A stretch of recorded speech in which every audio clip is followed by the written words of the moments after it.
Okay, hey, I am Chris. So I, until very recently, I have been running the Gitcoin Citizens round at Gitcoin, and like I've been at Gitcoin for about 3 years now.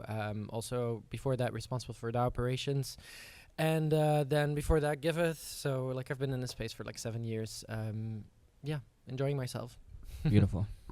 7 years, that's a long time in Web3 terms. Yeah. Hi, I'm Kevin Iwaki, and I founded Gitcoin 7 years ago. So been around the block or two or three. And now I'd say that like all of Gitcoin 1.0 I built with my own two hands, and Gitcoin 2.0 I'm doing more strategy and education and memes and just trying to figure out which way is up sometimes. And I'm excited to be here, and thank you to Javi, Intaline, and Regen's Village for putting together this amazing space. I think it's really cool. Round of applause for Regen Village. Make some noise, man. Curating space for the regions. So let's hop right into it. If you had to explain what is Gitcoin to a non-Web3 person, what does that look like? Yeah, well, I have to do this sometimes because my relatives are old boomers. I just say that we're a crowdfunding platform that funds open source software and other community goods. Beautiful. So they know what Kickstarter is, and they think that's cool. So that's like, I just tether it to that. Okay. And then I guess some of those early days of starting Gitcoin, can you kind of paint that picture of what that first year entailed to? Yeah, I mean, I think that like Gitcoin's been through multiple cycles, and I think like every bull cycle, we just kind of build a bunch of stuff that we think is a good idea, and then like a third of it miraculously fails, a third of it sort of works, and a third of it is like fucking Gitcoin grants. Like, and so we just double down on what works, in this case Gitcoin grants, and then we like in the bear cycle, resources are constricting, so you have to like focus on the thing that's the most important. So we've been through a couple of these cycles where we built 4 or 5 things, and then we double down on one and it's like a long, painful 2 years. And then we build a couple of things, and then we focus on one. And now we're in this place where the focus is building Allo Protocol, which is the decentralized version of Gitcoin grants, and evolving from just being QF to being a multi-mechanism ecosystem. So yeah, a little ebb and flow over the years, but just trying to navigate the design space like everyone else. No, I absolutely love it. And then Chris, maybe if you can talk to, you've been in around this space, contributing to multiple organizations, finding your way over to Gitcoin, and then ultimately helping you launch Gitcoin Citizens, correct? Can you talk about, how that conversation even gets started and the beginning of it? Yeah, for sure. So we've, I guess, now 2 years ago, we had a Gitcoin retreat, and so the entire team was together, and we were talking about like how can we, like, there's the ebb and flow of the market. So like we started out the DAO with a pretty big team with a lot of like bottom up movement of people just like jumping in, very permissionless, which was beautiful to see. But like financially, it wasn't sustainable to just like fund everyone who wanted to do anything. So we needed to bring some sort of organization to that. And so at some point we were talking about like how can we reward the people in the space who really want to support Gitcoin, because we've seen over the years so many people just like stand up and do things like explain to people how Gitcoin works, onboard entire communities. You have people running rounds, etc., especially like on our new platform. How do you reward those people? And so that's how we came up with the concept of Gitcoin Citizens. And so that was Umar, Sean, and myself who started working on this. And so yeah, now we've ran 3 of these rounds where in the beginning it was a mix, so it was like an experiment. So we said you could both come up with things that you want to work on that like support the Gitcoin ecosystem as a whole, or you can really submit all the things you've done in the past. So it was both retroactive and proactive, as we called it. But now, after a while, we focused on making it entirely retroactive, because it's easier to see it's easier to reward people, and also for both for us to review, but also for the people who want to fund these initiatives by seeing what they have actually done. Right, that makes sense. I'm super interested to hear, at times it can be very daunting to go from 0 to 1. And so ultimately that first round of Gitcoin Citizens, what maybe some of the lessons you learned and some maybe the horror stories, or looking back in hindsight, like, damn, maybe we shouldn't have done that. Well, actually, no real horror stories. I think the thing that we saw in the first round was that there were some big organizations with like a big brand name that had all sorts of separate contributors saying like, hey, I'm with this organization, and then participating separately. And then we had like 20 different people from the same organization joining. And we also had organizations joining, and then it was like, okay, well, like we cannot not allow them because it's not in the rules. And then on top of this, we saw that a number of these got higher amounts just because people knew the organizations, and we suspect that these were some people who were like airdrop hunters. So like that's how it goes. Like you donate, but you hope that in the future you will get some sort of reward for this. So then we decided, okay, we're no longer going to allow for organizations to apply. It's also called the Gitcoin Citizens. So this is really to reward individuals who participate. So that's like one of the bigger lessons that we learned, and we did a little bit of tweaking here and there. I love it. Kevin, I'd love to hear kind of your thoughts. I mean, you're dealing with so many moving parts and pieces, looking from a high level overview, and a lot of things require your attention. Would love just to hear your thought, or kind of like on priority list of how you view it. Where does Gitcoin Citizens focus wise? Yeah. Well, first off, like, thanks, Chris. So for being like the steward of Citizens so far, it's been really great to work with you, and also for your answer about how it's evolved. It's interesting to like dowser a certain amount of like K ordination and like just appreciate your vantage point. I'm like, oh, I saw some of the same things, but like I would have said it completely differently, which is cool. Is it something wrong? Is there a leak? Yeah. Too much drip. Watch out, Leo. Splash zone. We'll handle it. Right. Hey, this gives me an idea. We should drip funding to public goods. Oh like my gosh. Stream it. Liquidity. Wow. This is the real liquidity right here. I love That's it. right. You just had a liquidity event.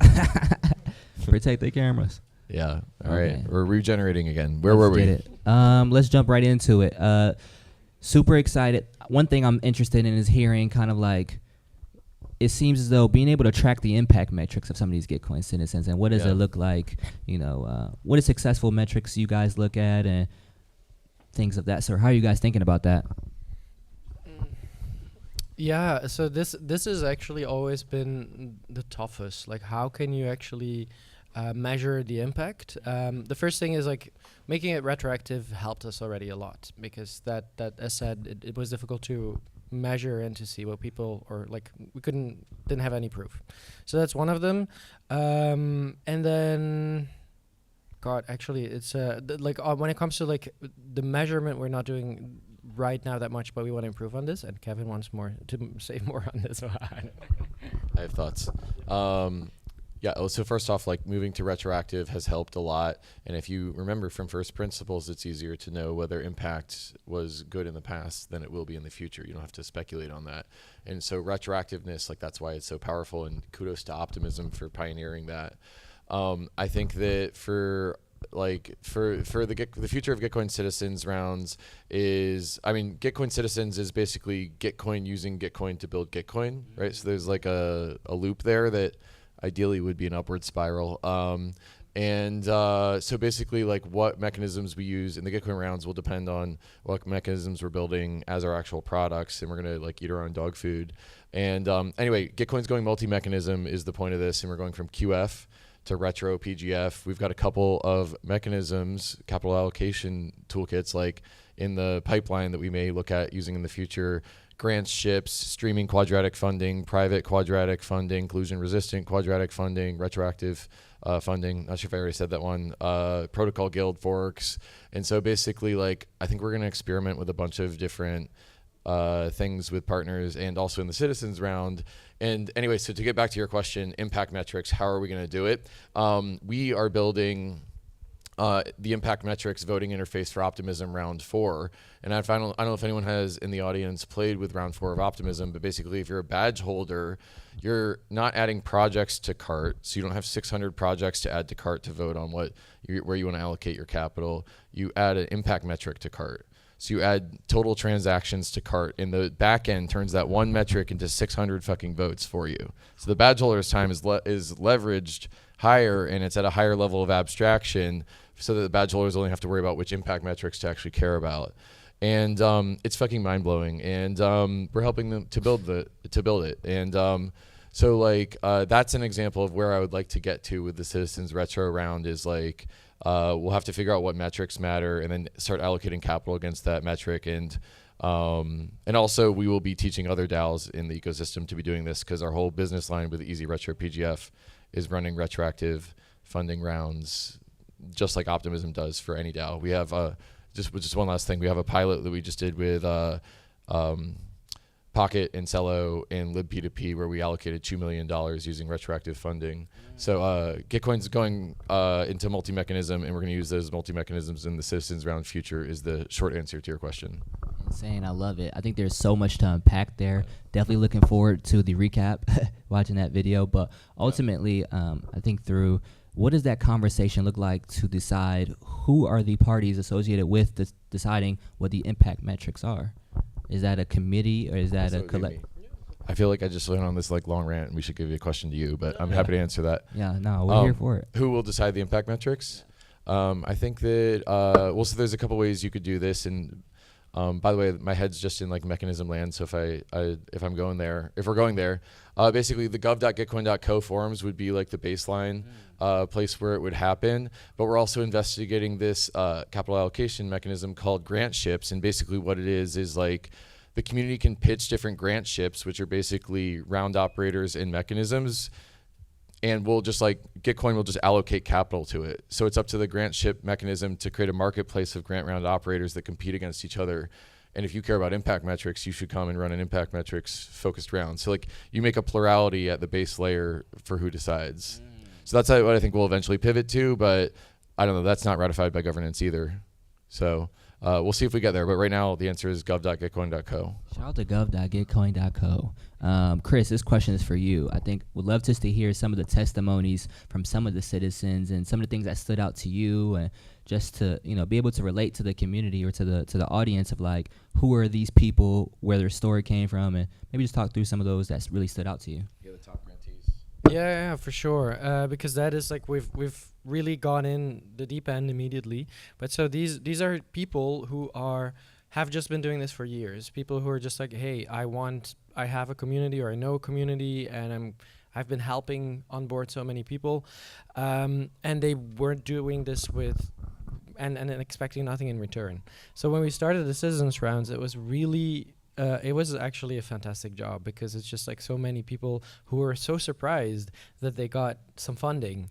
And round over round, we've been able to get more funding and more matching funding. So these people were just so ecstatically happy. Like, I just did this because I believe it's important, and they get just like funding after the facts.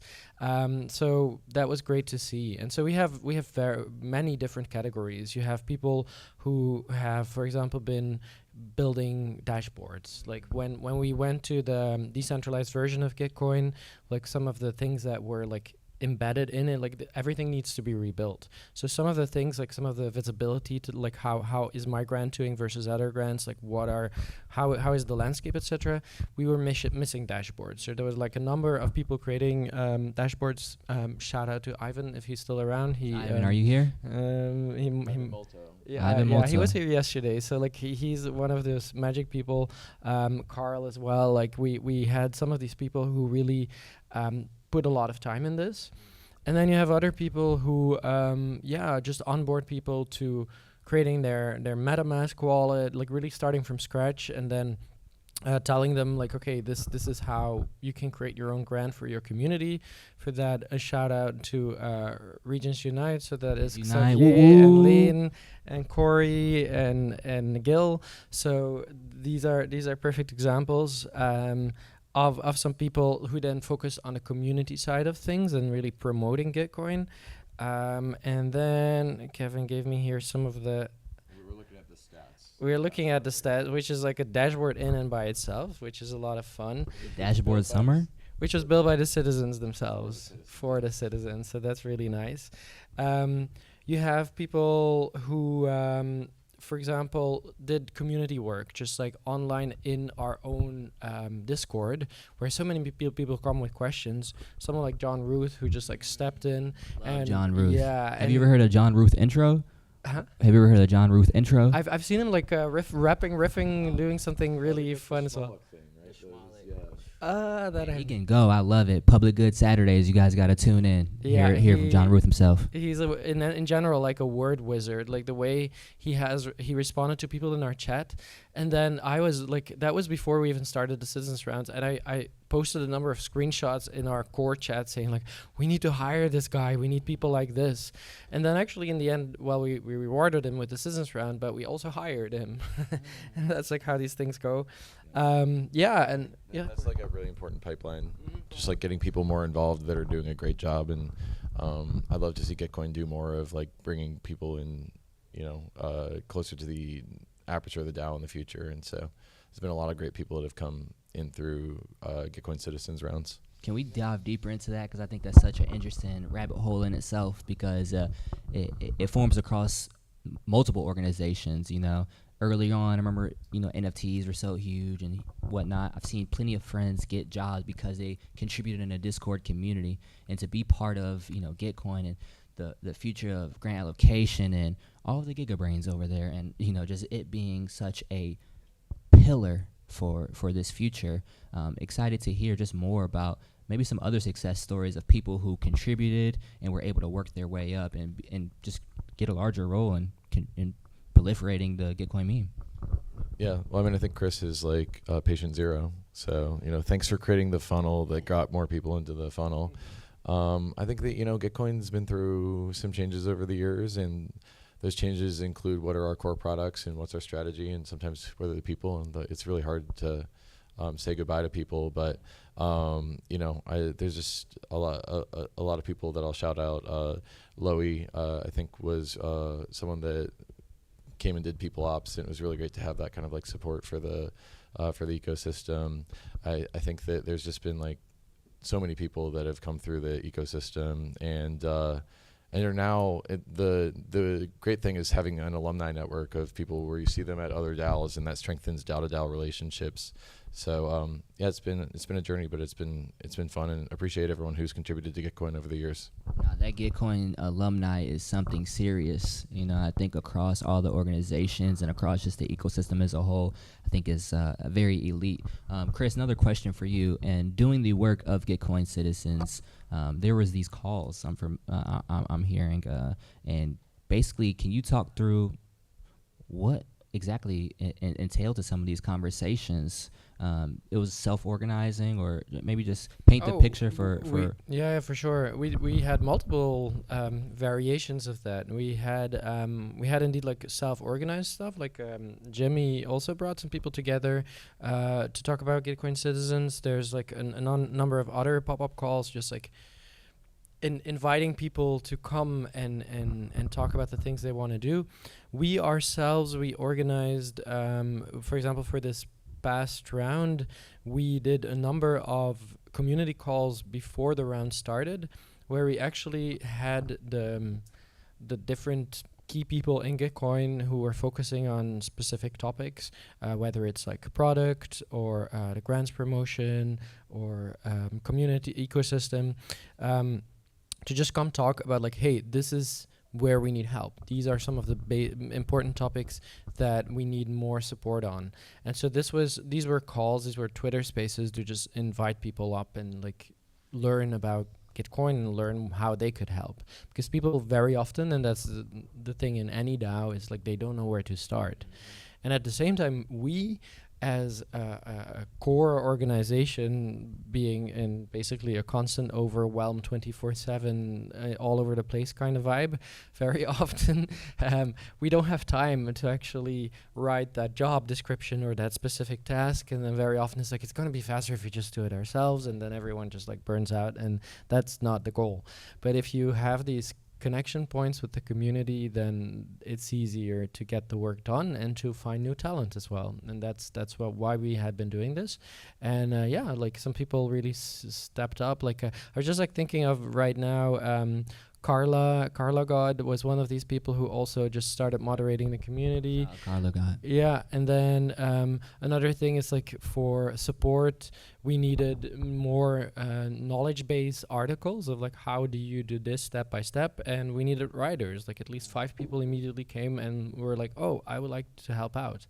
So that's why we were doing these calls. And the second half is that we also had something recent that we started was citizens office hours, and that was for the larger grants program, not just like the retro rounds, but we have a bigger ecosystem of citizens grants. We can maybe still touch on this, and then Kevin can talk more about that. Yeah, definitely wanted to jump in on one of the things you had talked about this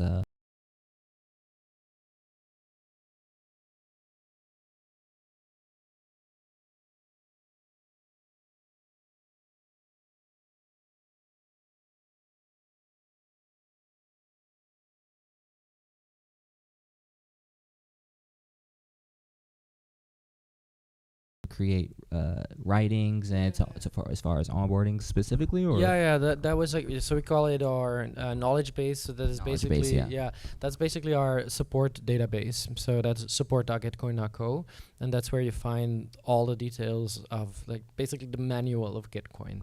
Okay, beautiful. So that's what we have there. Yeah. If you don't mind, I'd just love to give a shout Yes, out to a please. couple top Gitcoin citizens. Luciano D'Angelo, Carl Corvone, Drew Security, John Ruth, Carlos Mihar, 08, Lana Dingwall, Chris. Hey, you made a leaderboard and you're up on stage. Oh, Chris. Grant Scope, Stefano de Berardinis. The trouble with naming anyone is that there's just so many people, but these are the top on the leaderboard, and there's hundreds of projects in the ecosystem, so appreciate every one of you. No, huge shout out to everyone who's contributed in the names. I know a few of those people, and all amazing humans. And so I think as we get closer to the time today, definitely would love just to hear more about the future of Gitcoin citizens and which direction and what does that look like. I will let Kevin talk about this. Yeah, the dates. Yeah. Totally, that's what I was gonna do. So like we have done 3 rounds, and so the next round is Citizens Retro 4, and that one is coming up end of September normally. So what we always do is like you have these Gitcoin grants rounds, and so the next one up is GG21, I guess, and we do the citizens rounds always after, because then we have more work to reward from people who did things, and so applications will normally open to be confirmed, but in September. If you want to find the details right now, the most recent post is on gov.gitcoin.co. It's also pinned on the Twitter account, which is at Gitcoin Citizens, so that's very easy. So that's like on the date side of things. It's going to be, again, a retro round, but we are reevaluating some things, and it's part of a bigger program. So over to Kevin. Yeah, thanks. Cast some vision for us, Kevin. Yeah, happy to. You want me to go off the deep end again? Let's go off the deep end. We're here for it. That's why we're here. Cool. And just give me a time limit, because it's 5:19 right now. We got like another. I was gonna close down like 5 minutes. We do some Q&A also. Yeah. Okay, so basically, I think that Gitcoin hit its apex of its influence and kicking assness in like 2021, and I'm trying to revive and surpass that energy. And it's tough. DAO life is tough. We learned a lot of stuff. We made some friends. We had some laughs. We had some cries, and now we're on to the next thing. And the metric of our success is how much money goes through Allo protocol. How much capital can we allocate? So far, if you follow GTC Goal Tracker on Twitter, we've done $5 million so far in 2024, which thanks, man. Yeah. Shout out to the 5 million. it ain't nothing, but it's not optimism and it's not protocol guild, and like I fucking love those guys. And they're doing so much good for the ecosystem, and they're our friends and partners. And you know, I think that if Gitcoin is going to be the place that funds what matters, we should find a way to increase our GMV and our in like how much capital we allocate. And to do that, we have to go multi-mechanism, because not everyone's doing quadratic funding right now. Everyone's doing retro funding. There's $100 million in retro funding last year to like $20 million in quadratic funding. Protocol Guild has raised $60 million in self-curated registries. Who the fuck could have predicted that?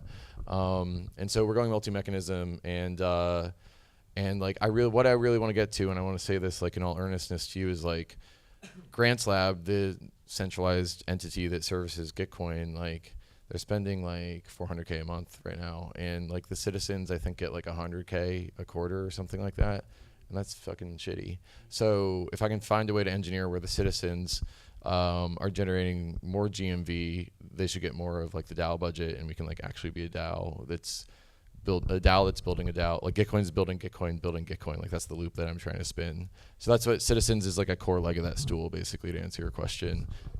Is GMV as the metric. Oh, the GMV is $60 million total, but it was $5 million so far in 2024. Oh, sorry. Gross marketplace value. It's like just the money going through the protocol. Think of it as like the flux through the liquidity. Yeah, thank you for breaking that down and giving us the full picture. Yeah, definitely want to open it up for some Q&A if there are any raging questions out there. You know, we just got some bombs. Hope y'all taking notes. Raging questions. Raging questions. Yeah. Go ahead. Regen bucket hat. Thanks for great panel. I was curious to hear your thoughts on how existing protocols and DAOs can deploy their treasuries more aggressively, because we're seeing them, deploying treasury funds, but I think all of them could be a little bit more aggressive, especially keeping in mind all the billions that are just sitting there. Thank you.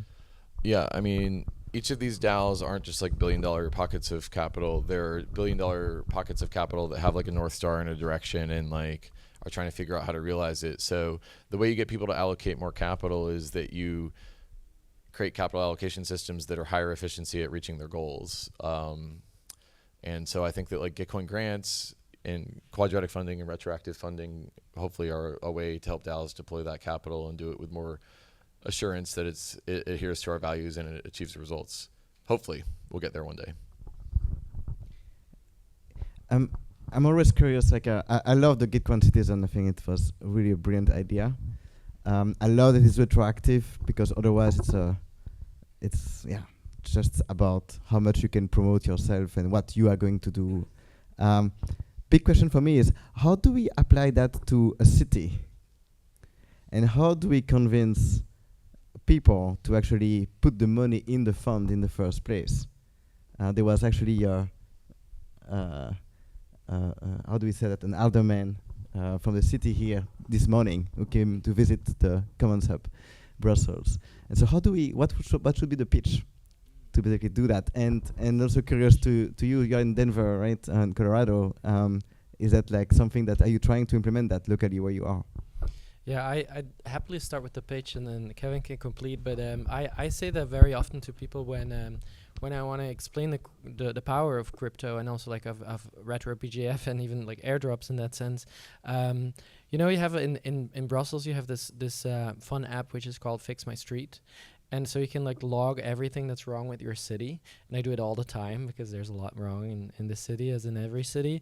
And so imagine that I would get rewarded even retroactively, or get a token for having done this, you know, like this is one little element of it. But just like, we are a city filled with citizens who have a lot of good intentions, who want to help out.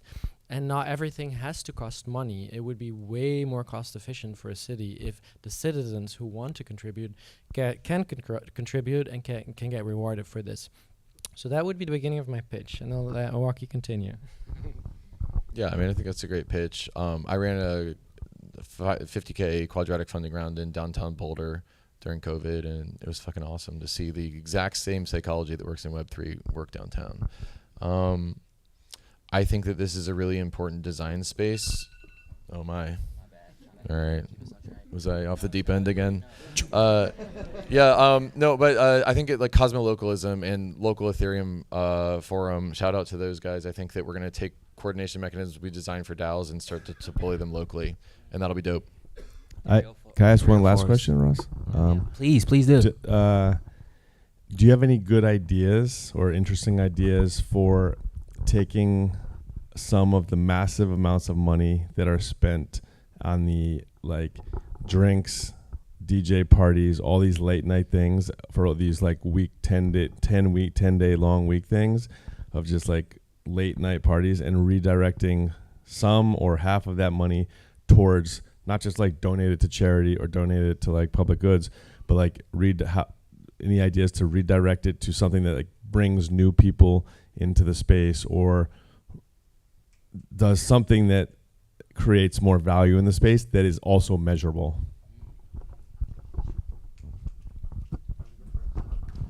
Yeah. I'll talk about one project that I'm working on, and that's I think we have to find pockets of money and action. But one I'm working on is that I've got another book that I'm working on with Poonkar, if he's around. And we're writing a book called How to DAO, which is not going to be like a self-published picture book like I've done in the past, but it's going to be like a real published book with Penguin Random House, and they're going to distribute it to Barnes and Nobles and like Amazon.com and stuff. And like hopefully we'll be able to pill more people who are into DAOs and bring them into the space. And I'd love to introduce them to all of your projects along the way, because it's either like the regens or the degens, and obviously I'm going to choose the regens on the way. So that's my play. We'll see if it works. Yeah, and I would say like in general for these events, I think it's a question of awareness. Like I do see that most of the people who are attending these events are pretty respectful, and I haven't seen, except for maybe like one event that I'm thinking of, most of the time it's not too extreme and lavish. I think actually with the years it's become more sober than it used to be. But yeah, I would say like in general it's a job that we can all do, just like tweet about it and be like, hey, maybe next year every event can like donate 10% to this, or do a separate, basically just what you just said, like organize some local things to get the community in. I was personally right now very shocked to see that like EthCC itself was basically empty very often. Like you had these huge, all because of all the side events. So like this is something that we do need to address, I think, because people are constantly saying like, don't go to the talks, just like go to the networking things. That's fine, but then let's just put me in a small cubicle and we record our talk. But like, why do we need this gigantic space? And if we have this gigantic space, then maybe indeed let user space to like have like 30% of the people are just people who are here who want to come in, you know? I think the network state movement and the network city and the coordinations movement is also an interesting parallel. Like, to me, this is like, we wouldn't use these words to describe it, but it's kind of like a regenerative network state. And we can leverage a little bit of what's working for the network state people, the Vitalias, the edge cities, and cross-pollinate between the regen villages in that. No, very bullish on that, you know. Just eternally grateful for you guys continuously proliferating. Thank you. Proliferating, you know, this meme of public goods and continuously doing the work, you know. So I'm super excited as we dive deeper into more regen activities. You know, I think that we'll have a big summer. We'll have more growth and ultimately more regens out there in the world. And so thanks, you guys. Great panel. Thank you guys for participating, asking some amazing questions. And excited to continue the conversation at another time. Oh, wait, one more thing before I forget, too. Would love to hear, what are y'all favorite public goods? It's like choosing your favorite band. Like, they're just all good on different vectors. Like, I like clean air and also open source software. How about you, Poonkar? Or, sorry, Chris. For me, I know it directly. It's trains. trains and public transport. Like really, like Brussels and like Belgium has one of the densest public transport networks in the world, and we're like completely disinvesting, and that's like happening all over the world. Where it's like, I always think like when I'm in sliding somewhere, it's like, oh, I'm like in a horizontal elevator. Like they're just like bringing me something. I can be on my laptop even. It's fantastic. Why are people stuck in traffic? It's ridiculous. So we should invest in this more. You heard it here first. Clean air and trains. Let's go. Thanks, everybody. Thank you. And open source software. Yes. Can't forget the open source software. Can we get a